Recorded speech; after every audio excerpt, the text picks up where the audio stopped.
Viral ngayon ang isang picture na nagiging usapin at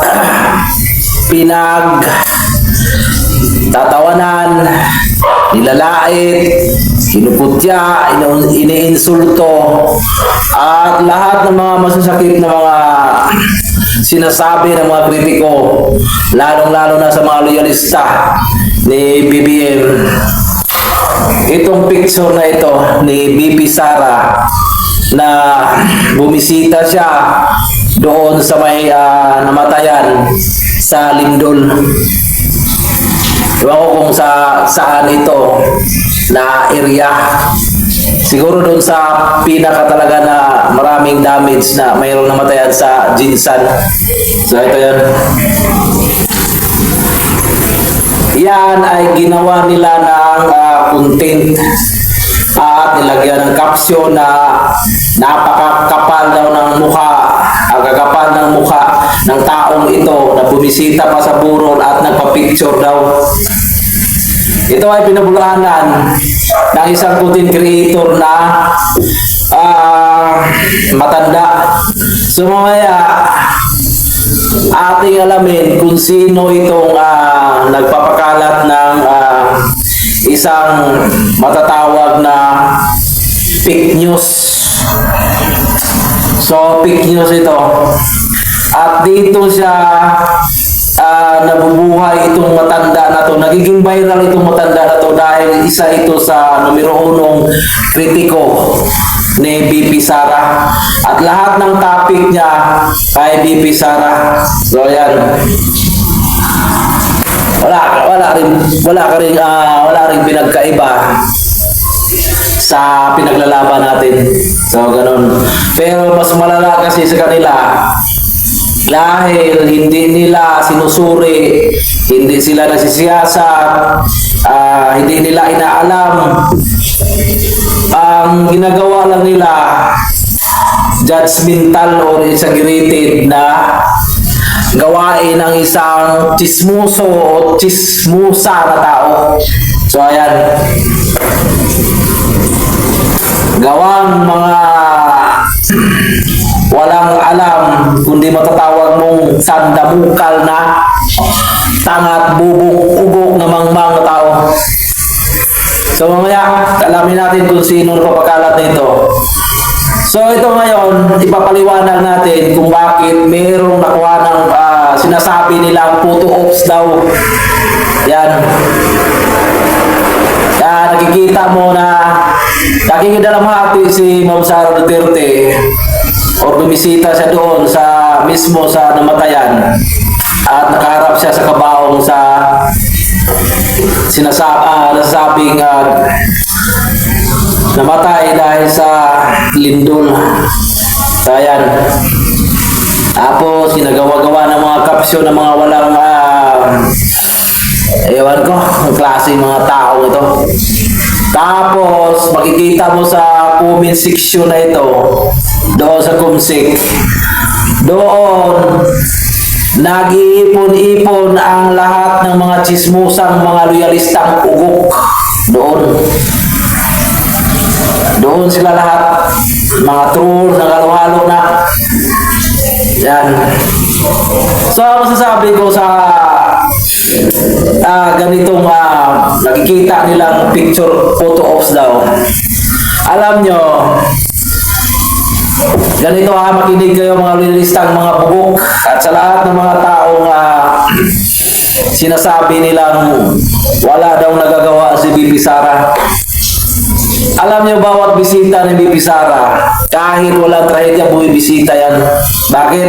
At anong purpose, anong dahilan na ginagawa niya ngayon ang mag-iikot sa buong Pilipinas?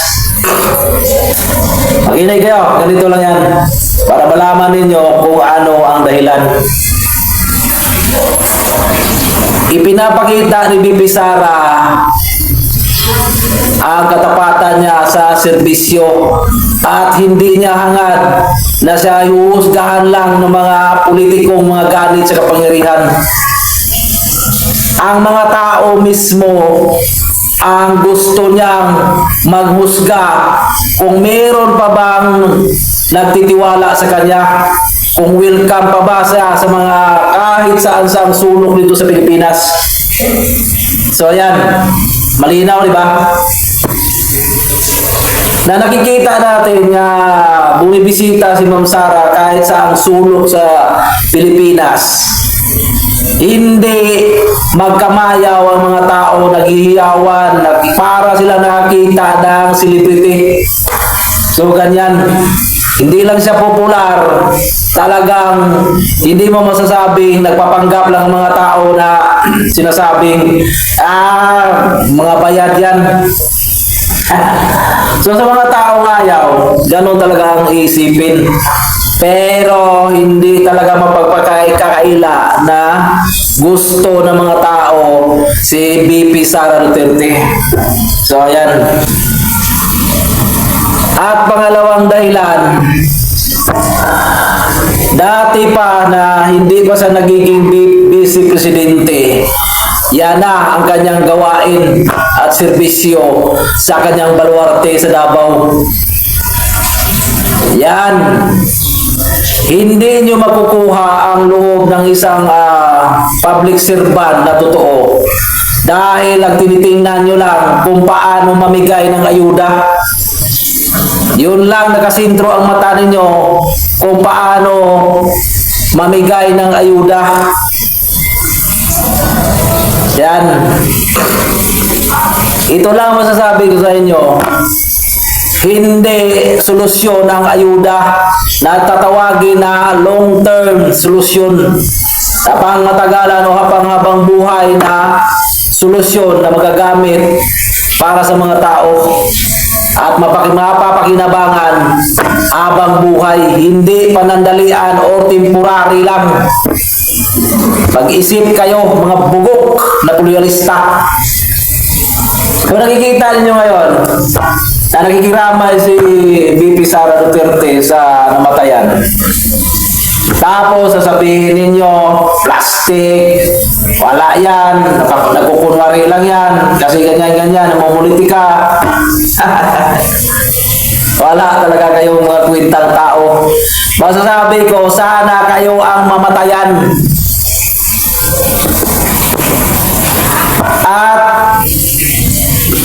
mismo darating sa inyo si Sara Duterte at magbibigay simpatiya, sentimento, padalamhati, condolence o ano pang lahat na may paparaya na tulong na ipaabot sa kanya para maramdaman ninyo sa inyong sarili kung gaano kayo kahambog. Yan, kung gaano kayo kataas sa pagtingin sa inyong sarili. Na kung akala mo kayo ay mga malinis na tao, na wala kayong bahid ng mga dumi o dinadalang mga konsensyang mga mabaho pa sa nabubulok na daga. Ayan. Ngayon ang tanong, nakikita ba natin ang presidente, nakikidalamhati sa mga namatay na mga Pilipino? So bibigyan ko kayo ngayon ng mga example dahil sa kanyang pamumuno ngayon. Matatawag ko na ang presidente natin si BBM ngayon ay ubod ng napaka-inutil at walang silbing presidente. Bakit? Nakikita nyo ba ngayon na pumupunta si BBM sa mga namatayan? Nakikita nyo ba ngayon na nakikidamalhati siya sa mga namatayan? Numero 1, na-issue na viral sa Ateneo na si Rini Patribunya na 2 basketball player. Meron ba siyang simpatiya na ipinapaabot o mismo personal siyang naghatid ng tulong o nagbigay ng komento kung paano marisolba o masolusyonan na mabigyan ng totoong hustisya ang isang mahihirap na atleta na pinatay ng walang dahilan, na kadumal-dumal na pagpatay na hindi makatao. So ayan, malinaw, di ba? Yan ang isa sa dapat ninyong saliksikin. Ano ba ang nagagawa ng presidente ngayon? Na ang mga responsibilidad niya, mismo ang vice presidente ang humaharap. At siya mismo presidente, hindi natin mahagilap kung saan siya nagpipirme. Saan, anong ginagawa niya. Na dapat kung saan yung mga Pilipinong nagluluksa, sana doon siya nakikiramay. Pangalawa, yung mga namatayan sa Jinsan, nakikita nyo ba? Meron bang nababalitaan na pumunta siya sa namatayan? Di ba wala? Pumunta lang siya doon at nag-inspeksyon, tinitingnan ng mga building. Yung building ang kanyang inaatupag. Yun ang nagiging priority. Hindi niya inalam kung meron bang nadaganan, nahulugan ng bato, buhay na mismo, sa madaling salita, buhay ng isang tao na dapat niyang alamin kung anong kalagayan.